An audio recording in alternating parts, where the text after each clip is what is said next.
Hi everyone, and welcome to this tutorial bite for Oxygen Not Included, where I'm quickly going to cover the user interface which appears on the right of the screen. For a full guide to Oxygen Not Included controls, overlays and commands, see my other tutorial bite which is linked in the card. On the right hand side of the screen, you can see there are three sections that give you information within the game. The Planetoid section is shown at the top, but is only available in the Spaced Out DLC and not in the base game. This is because the base game only has one asteroid. This section covers all the planetoids you've discovered and allows you to quickly click to swap between them. If a planetoid has been discovered via a telescope, it will appear in this list, but you will not be able to click on it to oversee it until a rocket has reached the planetoid's orbit. You can also quickly swap between rocket interiors using this interface. The second section is the Diagnostics menu, which shows some information on the colony that can be useful, but in my experience does not provide significant value when playing. Therefore, I rarely look at this section and often hide this section away to make more space for the planetoid and resource sections which are more useful. Finally, the last section is for quickly tracking useful resources, and I would highly recommend you use this as you play through your game.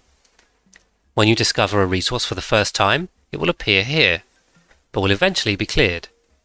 By clicking on See All, you can view all of the resources you've encountered and how much you have of each one. These are grouped by resource type and can be searched for by using the search bar.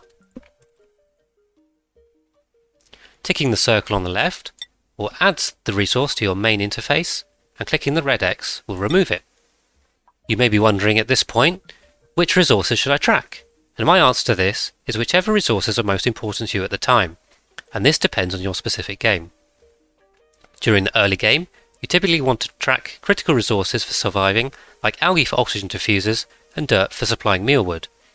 Minerals and metal ores can be tracked to know what building materials you have available.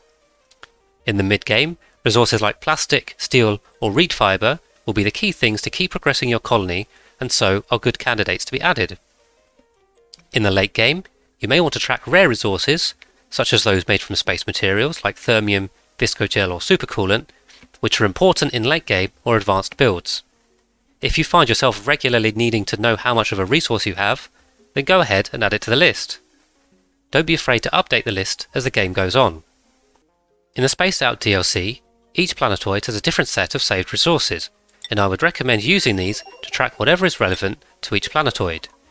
For example, this planetoid has many metal volcanoes, so I'm tracking the refined metals they output here. So that's all for this quick run through of the user interface for Oxygen Not Included.